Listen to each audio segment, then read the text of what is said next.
वितरण करते समय वह उन्हें बताता है कि स्वतंत्र निधि का नेतृत्व एच ओनेल द्वारा किया जाएगा। इसके बाद वे कोरियाई स्वतंत्रता सेना के बारे में बात करते हैं और उन पर चोर होने का आरोप लगाते हैं। इसलिए वृद्ध व्यक्ति ने उनका बचाव करते हुए कहा कि समूह के पास लोगों पर कभी भी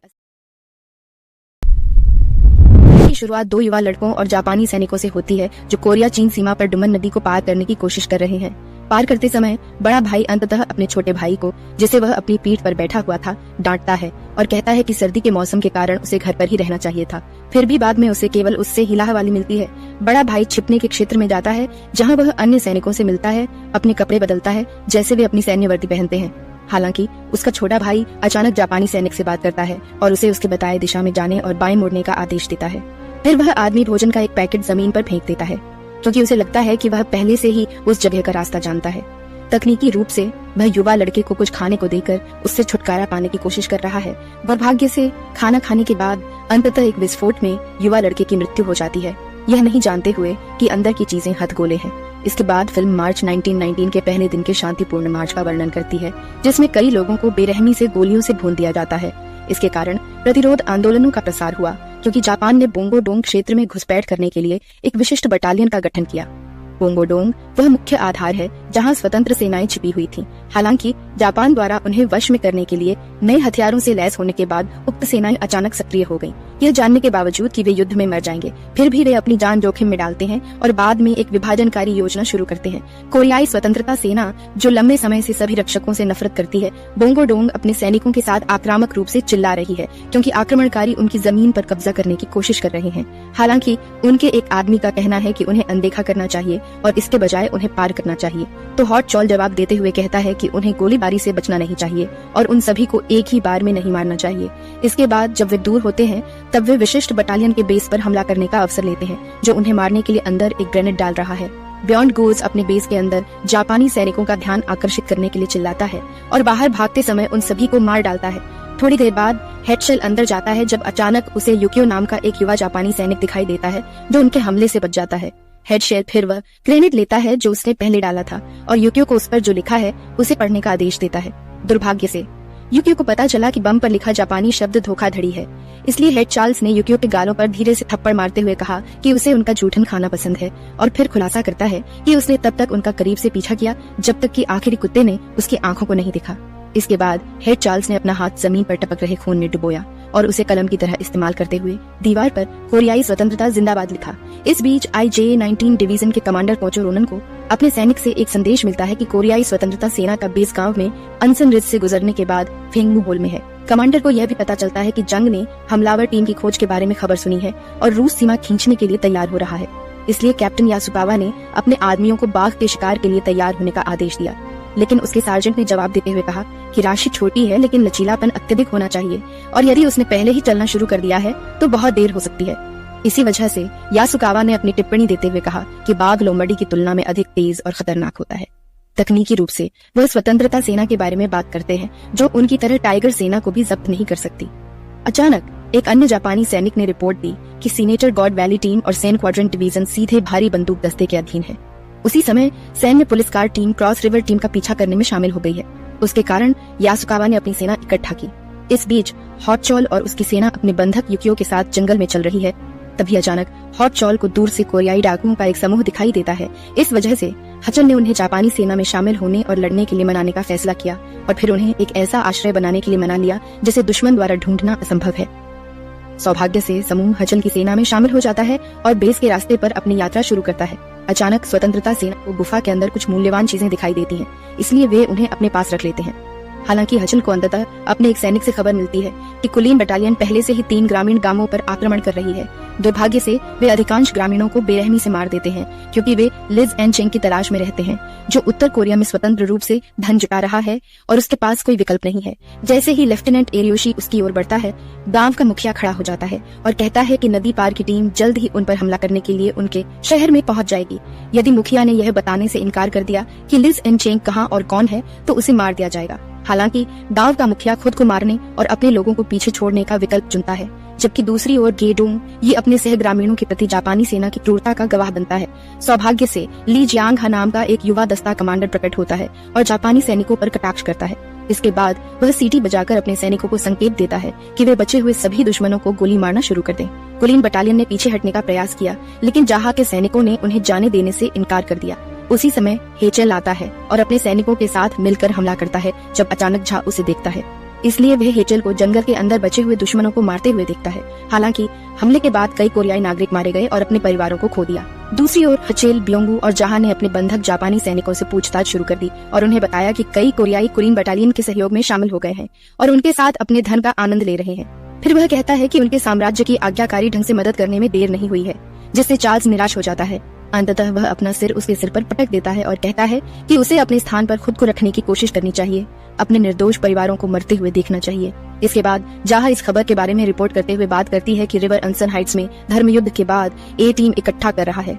इतना आगे गू ने जानकारी जोड़ने के लिए हस्तक्षेप करते हुए कहा कि अंसन कलेक्शन टीम को अचानक नष्ट करना जापानी सैनिकों का काम है। जापानी सैनिकों में से एक ने उत्तर देते हुए खुलासा किया कि उसने स्वतंत्र धन संग्रहकर्ता ली जेन चांग को आज गांव पहुंचने के बारे में सुना है, इसलिए वे उसे मारने के लिए तैयार हो जाते हैं। तकनीकी रूप से ली जेन चांग ने एक महिला को बचाया है जिसे पिछले 31 दंगों में गिरफ्तार किया गया था और एक संयुक्त कार्यक्रम के बाद उसे रिहा कर दिया गया था। बाद में हेचेल ने जाहा से बात करने का प्रयास करते हुए कहा कि उनकी टीम बांगोडोंग जा रही है और उस पर हथियार डाल देगी, क्योंकि वे शंघाई में कोरियाई अनंतिम सरकार को धन पहुंचाने जा रहे हैं। हालांकि वे कुलीन बटालियन को लुभाने के लिए जाहा को उसके आत्मघाती मिशन में मदद करना चाहते हैं, क्योंकि उसे एक अनुभवहीन टीम मिली है, लेकिन उनके पास सुरक्षित रूप से धन पहुंचाकर अपना ऑपरेशन खत्म करने के अलावा कोई विकल्प नहीं है। हेचेल फिर जाहा को अपना मिशन जारी रखने से रोकने की कोशिश करता है, लेकिन जाहा का कहना है कि अगर उन्हें कुलीन बटालियन द्वारा लूट लिया जाता है तो लिजेन चांग से उनकी वित्तीय सहायता काट दी जाएगी। अचानक फिल्म से पता चलता है कि नदी जाहा है वो हचल की बहन हुआ जे द्वारा इस्तेमाल किया जाने वाला उपनाम है, जिससे जाहा को अपना घर छोड़ने से पहले शुभकामनाएं मिलती हैं। इस बीच कुलीन बटालियन अंततः गांव में पहुंचती है जब अचानक वे कोरियाई स्वतंत्रता सेना के एक कैदी को पकड़ लेते हैं। तो यासुकावा ने अंसन हाइट्स में जाने के लिए निकटतम मार्ग के बारे में पूछा।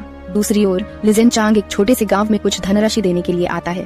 वितरण करते समय वह उन्हें बताता है कि स्वतंत्र निधि का नेतृत्व एच ओनेल द्वारा किया जाएगा। इसके बाद वे कोरियाई स्वतंत्रता सेना के बारे में बात करते हैं और उन पर चोर होने का आरोप लगाते हैं। इसलिए वृद्ध व्यक्ति ने उनका बचाव करते हुए कहा कि समूह के पास लोगों पर कभी भी असाधारण विनाशकारी शक्ति नहीं थी। हालांकि किसी के आने का एहसास होने पर जहियान ने अचानक मोमबत्ती बुझा दी। दुर्भाग्य से कुलीन बटालियन ने उन्हें मार डाला, जबकि लिज एन चांग और जाहियान सफलतापूर्वक भाग निकले। विशिष्ट बटालियन तलाशी के लिए जाने का प्रयास करती है जब अचानक उसके सैनिकों ने उसे बताया कि उनके लिए अंधेरे में दुश्मनों को ढूंढना मुश्किल होगा। सौभाग्य से एच ओनेल सफलतापूर्वक जंगल में लिज एन चांग और जाहियान से मिलता है, जब अचानक जियांग हा को जाहियान से एक अंगूठी मिलती है और उसे बताया जाता है कि यह हुआ जाह की अंगूठी है जो जलकर राख हो जाती है। इस बीच एरियोशी अंततः यासुकावा के सामने आता है और उन्हें बताता है कि वह ग्रामीणों पर तब तक पूंछ रखता है जब तक वे एक साथ नहीं हो जाते। दुर्भाग्य से यासुकावा ने ग्रामीण को यह कहने के लिए मजबूर किया कि स्वतंत्रता सेना कहाँ छिपी है ताकि वह अन्य ग्रामीणों को न मारे। फिर भी यासुकावा सारी जानकारी प्राप्त करने के बाद भी ग्रामीणों को मारता है। दूसरी ओर स्वतंत्रता सेना अंततः माउंट जुआन रक्षात्मक उच्च भूमि पर पहुंचती है, जो उनका मुख्य आधार है। हालांकि जंग ने खाने से इनकार करने पर युकियो को मारने का प्रयास किया, जब हेडचॉल अचानक रुक गया और अपनी बंदूक नीचे कर दी और कहा कि अगर वह बाद में युवा लड़के को मारता है तो इससे बेहतर कोई बात नहीं है। सेना के बाकी सदस्य अपने जीवन की कहानियां साझा करते हुए खाना खाकर अपनी रातें बिताते हैं। अंततः हेडचॉल अपने आदमियों को आत्मसमर्पण करने के लिए प्रोत्साहित करके आत्महत्या करने की कोशिश करता है, क्योंकि वे केवल कुछ लोगों के साथ ऐसा नहीं कर सकते। इसीलिए ब्यांगो ने उसे पकड़ लिया और कोने में रख दिया। हेडचॉल से कहा कि उसे ऐसा नहीं कहना चाहिए, जैसे कि वे इस बीच जापानियों को अपनी जमीन दे देंगे। कुलीन बटालियन अंततः अपना आधार ढूंढ लेती है और अगले दिन की लड़ाई के लिए खुद को तैयार करती है। दूसरी ओर डंगा गश्ती दल के अपने स्थान की ओर बढ़ने की रिपोर्ट करता है, इसलिए वह हेचोल को प्रतिरोध निधि को बोंगोडोंग तक सुरक्षित रूप से पहुंचाने की याद दिलाता है। तकनीकी रूप से जंगा और उसके लोग कुलीन बटालियन को बोंगोडोंग में घात लगाने के लिए आकर्षित करेंगे। हालांकि यदि उनका सुदृढ़ीकरण आने और उन्हें बचाने में विफल रहता है तो संभवतः वे मारे जाएंगे। इसके बाद जंगा ने गेडोंग को हे और युकियो को बोंगोडोंग के पास ले जाने का आदेश दिया। पहाड़ का नहीं बल्कि मोहरा का उपयोग करते हुए अगले दिन कुलीन बटालियन एक शिविर का निर्माण करती है, जबकि कुसानगी यासुकावा के मुख्यालय की ओर दौड़ती है और कहती है कि स्वतंत्रता सेना अंततः बढ़ती है, जिसमें ली जिनसुंग भी शामिल है। अचानक एरियोशी प्रवेश करता है और हमले का नेतृत्व करने के लिए यासुकावा से विनती करता है। हालांकि उसे केवल एक इनकार मिलता है, क्योंकि उसकी तर्जनी एक तलवार से कट जाती है। इसके बाद यासुकावा एरियोशी को खून सूखने से पहले युकियो को वापस लाने का आदेश देता है ताकि वह अपनी उंगली फिर से जोड़ सके। दुर्भाग्य से कुलीन बटालियन का एक समूह अचानक गेडोंग के ठिकाने का पता लगाता है और उन पर हमला करता है। इसलिए युकियो ने खुद को आत्मसमर्पण करने का फैसला किया और उन्होंने भी उसे अपने साथ ले लिया। दूसरी ओर गेडोंग पहाड़ की ओर भागता है, जहां जंग हा और hot chawl squad elite battalion की प्रतीक्षा कर रहे हैं। बाद में उसे सीधे बंदूक भंडारण के अंदर एक राइफल मिलती है, जब अचानक जंग हा उसे वापस ले लेता है।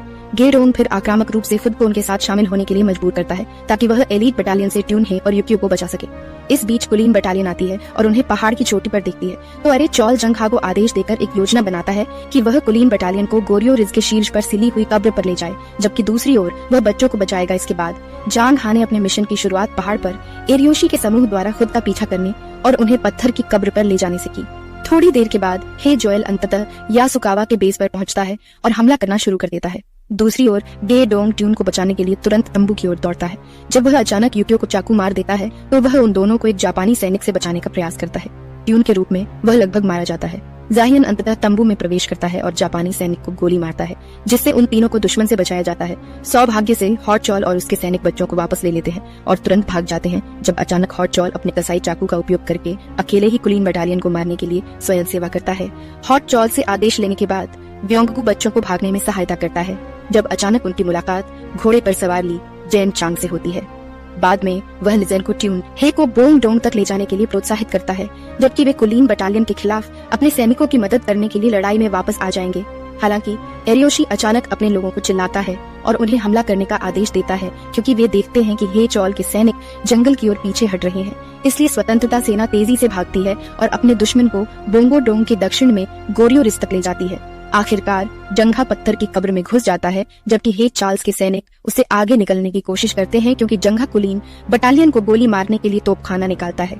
उसके कारण जंघा ने अधिकांश कुलीन बटालियन को मार डाला। दूसरी ओर कुसानगी अचानक लिजेन को दूर से देखता है, इसलिए वह अपने आदमियों को उनका पीछा करने का आदेश देता है। दुर्भाग्य से गेडोंग को बचाने के लिए लिजेन ने खुद को मरने के लिए बलिदान कर दिया, चुनही और फंड। हालांकि कुसानगी को चारा काटने के बारे में उनकी योजना के बारे में पता चल जाता है, इसलिए वह एरियोशी को अपनी लड़ाई जारी रखने के लिए ईगल कैनियन पर जाने के लिए कहता है। दूसरी ओर भागने वाले गेडोंग और चुनही की रक्षा के लिए जंघा पर कुसानगी और उसके सैनिकों का ध्यान जाता है। सौभाग्य से पहाड़ पर भागने और उन्हें लुभाने से उसकी योजना सफल हो जाती है। हालांकि जापानी स्नाइपर ने उसे सफलतापूर्वक गोली मार दी, इससे पहले कि बियांगू उसे बाद में बचा भी लेता। चैल और उसके सैनिकों से नफरत है। विशिष्ट बटालियन को अपने नए हथियारों के साथ मार्च करते हुए देखने के लिए पेड़ों के पीछे छुपे। हालांकि वे अचानक सोचते हैं कि जंघा के शरीर को जमीन पर खींचता देखकर जापानी सैनिकों ने उसे मार डाला। इसलिए एज सभी कुलीन बटालियन की दृष्टि खोने का इंतजार करने के लिए दौड़ते हैं, केवल यह पता लगाने के लिए कि ये जंघा नहीं बल्कि उनके साथियों में से एक है। दूसरी ओर जंघा ने कुलीन वर्ग को लालच देकर अपना आत्मघाती मिशन तब तक जारी रखा जब तक वह मर नहीं गया। हालांकि वे अपने मिशन में तभी सफल होंगे जब जंघा दुश्मनों को सांकेन से दूर रखेगा और हेड चॉल और सैनिकों को कभी कभी कंठ के चारों ओर से गोलियों की बौछार करने के लिए खरीदता है। इसलिए हा चॉल और उसके सैनिक अपने साथी से जंघा की योजना के बारे में सुनकर तुरंत भाग गए। सौभाग्य से कुसानगी के मारे जाने से पहले उन्होंने जंघा को तुरंत बचा लिया। इसके बाद हेड चॉल ने तलवारों का उपयोग करके कुसनगी के साथ एक मुश्त युद्ध करने का साहस किया। अंततः हेड चॉल ने कुसनगी को केवल एक वार से मार डाला, जिससे उसे मरते जंघा को बचाने के लिए अधिक समय मिल गया। उसे पकड़ते समय उन्होंने अचानक पूरे क्षेत्र में विस्फोटों की आवाज सुनी, इसलिए हेचुल ने तुरंत अपनी सेना को भागने का आदेश दिया, क्योंकि मुख्य कुलीन बटालियन उनके रास्ते पर थी। फिल्म का अंत हेचुल और उसके सैनिकों द्वारा विशिष्ट बटालियन से भागने की कोशिश के दौरान जंग हा को बचाने के साथ होता है। हालांकि गौज की सीमा पार करने की उनकी योजना कुलीन बटालियन द्वारा मैदान पर लगातार हथगोले फेंकने के बाद निर्दयी हत्याओं में समाप्त हो जाती है।